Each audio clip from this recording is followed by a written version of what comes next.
ก็ดึงกล่าวทักทายสบายดีเนาะล่าสุดวันที่21ธันวาคมปี2024เนาะใกล้จะวันคริสต์มาสเนาะหลายตึกหลายโครงการก็รับประดาต้นคริสต์มาสวันที่24-25เนี่ยงามหลายครับผู้ชมได้พับเนาะพับใหญ่ทางสนามเท้าเนาะบรรยากาศหนาวสุดเนาะอยู่ในสามเหลี่ยมกันเลย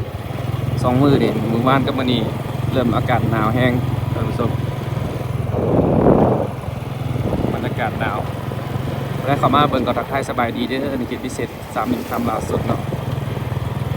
ย้ำหาว่าถนนหนทางอยู่ในเขตสะอาดเนาะสะอาดมีคนอนามัยตลอดมีคนทำความสะอาดแม่บ้านแล้วก็ฉีดน้ำตลอดบ่มีขี้ฝุ่นบ่มีหยังปลอดภัยเนาะย้ำหาว่าสะอาดมากหลายเนาะเขตพิเศษ3 คำนี่ถนนหนทางย้ำหาอะไรได้มาตรฐานสะอาดสว่างไสวก็เจ้ากำลังเล็งสร้างตลาดน้ำเนาะตลาดน้ำวัฒนธรรมบ้านโกนเนี่ยเล็งสร้างหลายเนาะกำลังเล็งสร้างให้มันแล้วเนาะก็จะเปิดเป็นแหล่งท่องเที่ยวอีกใบๆนี่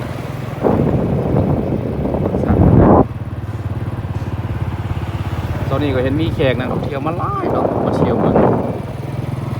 เขามาเที่ยวเมืองนั้นโรงแรมดงดิวคำโรงแรมระดับ5 ดาว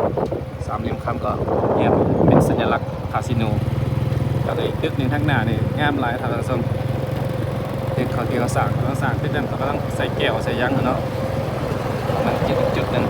อันนี้ก็เป็นรถนักท่องเที่ยวเนาะกลุ่มดงดิวค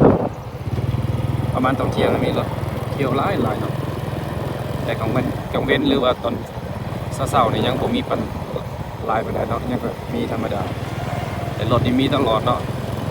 คนไปมานี่มีหลายอยู่จะขึ้นเนาะคาสิโนก็ใกล้ที่เข้าวันคริสต์มาสไปกับปีใหม่เนาะปีใหม่สากลออกไปก็เป็นวันตรุษจีนอีกแล้วก็เทศกาลนิวบานี่เนาะส่งจะเป็นงานบุญหลายเนาะ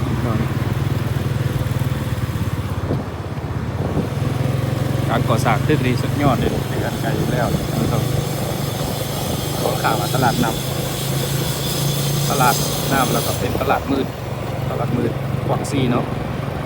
ไปรุ่น3 เหลี่ยมไปรุ่นใบเนาะแห่งตึกนี้ทันแล้วสุดยอดนะครับความขังเลยตอนนี้ตำรวจเข้มเนาะกวดละเอียดขนาดบ่มีป้ายกวดเนาะมีป้ายเนี่ยว่าในน้องสาวโดนปักกักป้ายแล้วจะดีกันสิแล้วเนาะเขาแปลงทางซะใหญ่เลยได้มาตรฐานซะเนาะแปลงทางใหม่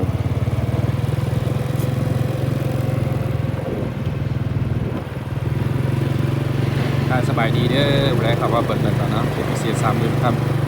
ล่าสุดเนี่ยหลายคนนี่อยากให้รีวิวเบิ่งเนาะว่าการเปลี่ยนแปลงมีพัฒนาอย่างเดียวอยากไว้ว่าการพัฒนา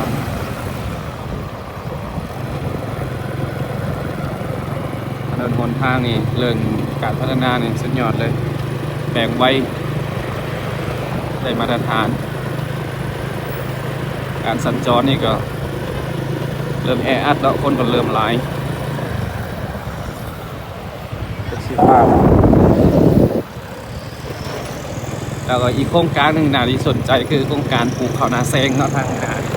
เขาจากเห็ดนาแซงงามเนาะเขาปลูกไปความงามอะไรดีนี่ยังปลูกอยู่นะยังบ่แล้วยังไงเนาะสบายดีเด้อได้เข้ามาเบิ่งย้อนหลังแล้วคลิปยาวเลยนะประมาณ5 นาทีเนาะจะให้เห็นต้นเข่าเนาะต้นเข่าโครงการนาแซง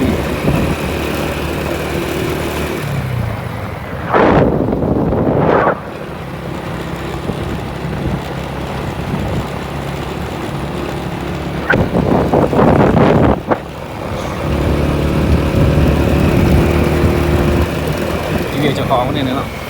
เลยรีวิวหนาเจ้าของเด้อแต่โครงการปลูกเขานาแซงงามเนาะเขาความงามท่านผู้ชมเรียกว่าเขางามหลายเขาตั้งแต่ รอบนี้เขาปลูกใหม่เนาะมีกล่องวงจรจักเกตากับบุ้งเนาะความงามเลยเขียวมันกำลังเขียวงามก็เจ้าติดตามตลอดนะมีกล่องวงจรอยู่บ้างหลายเนาะติดกล่องวงจรก็ติดตามแนวพันธุ์เข่าเลยต่างๆถึง38ไม่ลด38กลับได้สบายดีเด้อเพื่อนเขามาเบิ่งฝากคนไลค์คนแชร์ก็ติดตามไปเด้อจะมาอัปเดตภายในเขตพิเศษ3 เดือนครับให้เบิ่งเรื่อยๆเอาเองทักทายสบายดี